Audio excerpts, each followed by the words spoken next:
बच्चों, स्वागत है आपका हमारे चैनल खंडवाल क्लासेज में। तो बच्चों, आज हम देख रहे हैं learn well social science chapter 3 के क्वेश्चन आंसर। इस चैप्टर को हम पिछली जो वीडियो है उसमें एक्सप्लेन कर चुके हैं। अगर आपने वो वीडियो नहीं देखा है तो इस वीडियो के डिस्क्रिप्शन में उसका लिंक मिल जाएगा, आप वहाँ से जाकर पहुँच कर सकते हो। तो चले हम इस वीडियो के क्वेश्चन आंसर, इस चैप्टर के क्वेश्चन आंसर को वहाँ पे देखते हैं। अगर आप हमारे चैनल पर नए हो तो प्लीज़ चैनल को सब्सक्राइब करें, साथ ही साथ बेल आइकन को प्रेस करें और इस वीडियो को एक लाइक बटन ज़रूर प्रेस करें। लेट अस प्रैक्टिस का जो पहला क्वेश्चन एमसीक्यूज टाइप है, तो देखते हैं। कुतुबुद्दीन ऐबक बाद सक्सीड बाई, यानी कुतुबुद्दीन जो ऐबक था, ठीक है, उसका मतलब किसके द्वारा वो सक्सीड हुआ था। तो इल्तुतमिश, जो कि कुतुबुद्दीन ऐबक का एक स्लेव था, इल्तुतमिश जो था उसके द्वारा सक्सेस था। नेक्स्ट है he become the first king of Delhi sultan to extend his kingdom up to the south. मतलब ऐसा कौन सा किंग था जिसने अपनी किंगडम को साउथ तक एक्सटेंड किया था। तो वो अलाउद्दीन खिलजी था, ठीक है, खिलजी डायनेस्टी में। आगे है चेहलगानी बाज ग्रुप ऑफ 40 तुर्कीज। इसका राइट आंसर 40 है, क्योंकि चेहलगानी एक ग्रुप था 40 लोगों का, जो कि तुर्की लोग थे, जो कि नॉबल्स थे। फोर्थ क्वेश्चन है after the Tughlaq the sultan बाज रूल्ड बाई। तुगलक के बाद कौन सी सल्तनत ने रूल किया था। तो उसका नाम है Syed.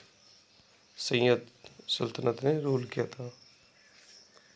Fill in the blanks में पहला क्वेश्चन है establish the Tughlaq dynasty. Tughlaq dynasty को गयासुद्दीन तुगलक ने एस्टेब्लिश किया था। तो Ghiyasuddin Tughlaq is right answer. Next है इन्वेडेड इंडिया इन 1398।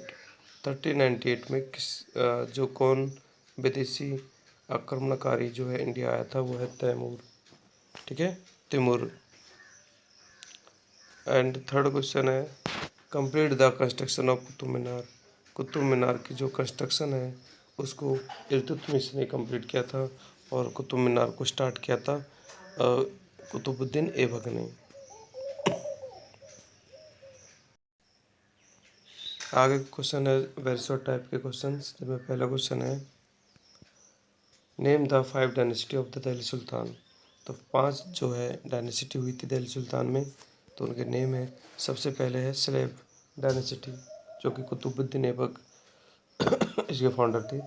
फिर खिलजी है, ठीक है, जलालुद्दीन खिलजी इसके फाउंडर थे। तुगलक डायनेस्टी, फिर सैयद डायनेस्टी, और लास्ट में लोधी डायनेस्टी है। ये 5 डायनेस्टी जो है दिल्ली सल्तनत में इन्होंने रूल किया था। आगे है name when did Mohammad Ghori die. Mohammad Ghori कब मरे थे। And he become the successor, और फिर सक्सेसर कौन हुआ था, ठीक है। तो मोहम्मद गोरी 1206 CE में ये ख़त्म हो गए थे, और इनकी डेथ के बाद में कुतुबुद्दीन ऐबक जो कि एक स्लेव था मोहम्मद गोरी का, तो वो मतलब किंग बने थे।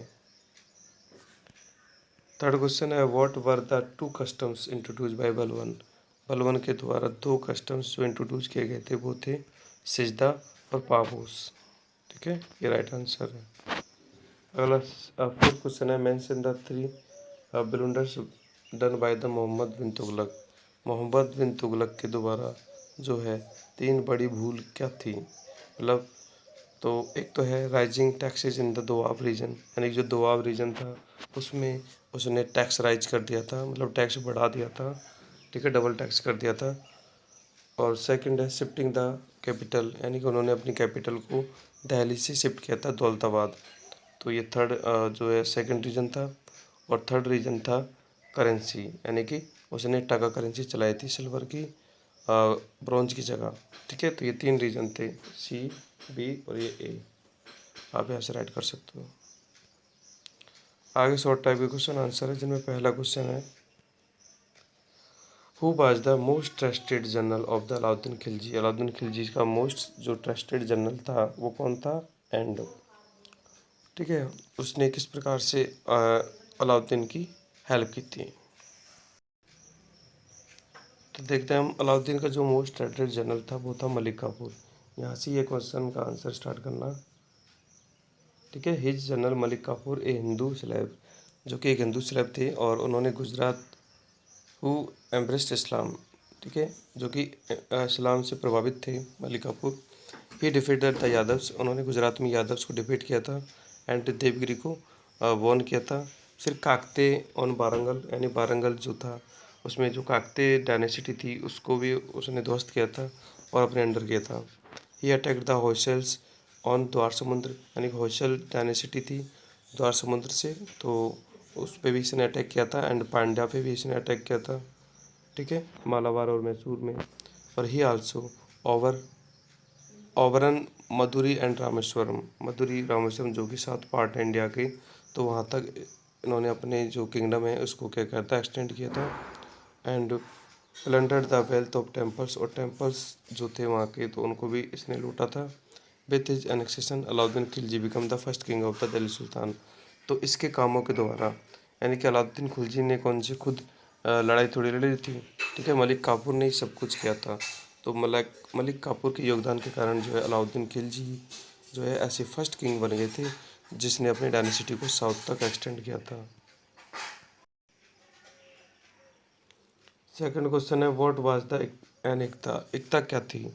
ठीक है, तो एकता एक प्रथा थी, ठीक है, जो कि इल्तुतमिश के टाइम चलाई गई थी। तो देखते हैं इसका आंसर।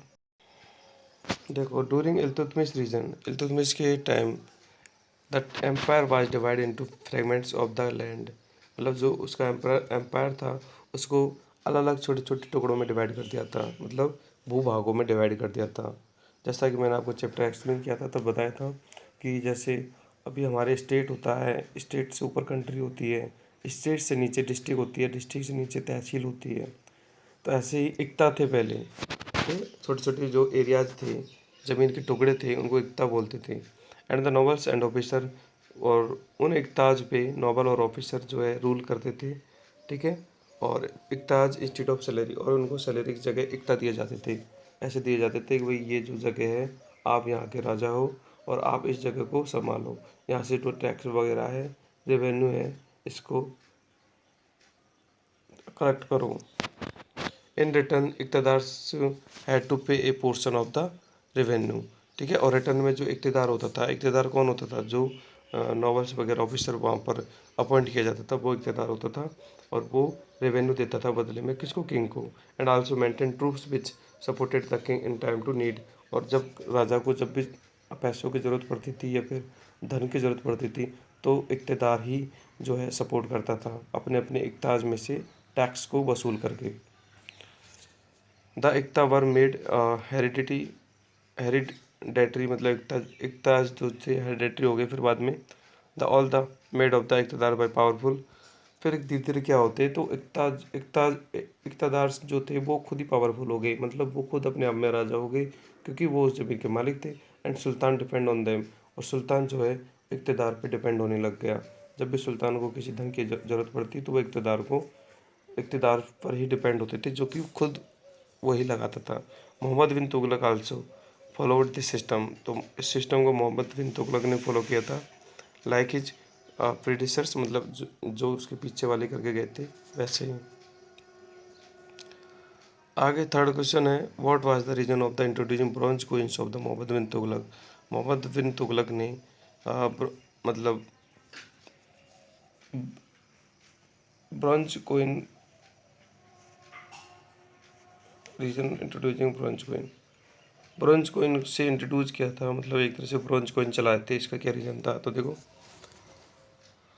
इन पहले सब सिल्वर कॉइन टका, यानी कि सिल्वर कॉइन जो थे पहले चलते थे जिनको टका कहते थे, तो उनकी जगह मोहम्मद जो बिन तुगलक थे इन्होंने सिल्वर के कॉइन रिप्रोड्यूस किए, ठीक है। और वो इंस्पायर थे किससे? चाइनीज और ईरानियन रूलर से, ठीक है। These bronze coins had the same value of the pure silver coin, मतलब जो उसने ब्रॉन्ज कॉइन चलाए थे उनकी भी वैल्यू सेम थी जैसे पहले के जो सिल्वर कॉइन थे उनकी तरह।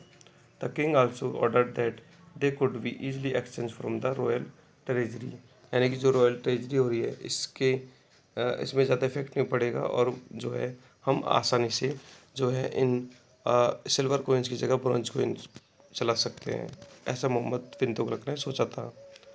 This proved to be a major failure, लेकिन ये गलत साबित हो गया था, ठीक है, क्योंकि ब्रॉन्ज एक बहुत ही चीपर मटेरियल था और चीपर मटेरियल होने के कारण जो लोग हैं उससे मतलब ब्रॉन्ज के कॉइन जो है घर घर में बनाने लग गए, ठीक है, मतलब घर घर में ही वो बनाने लग गए। इससे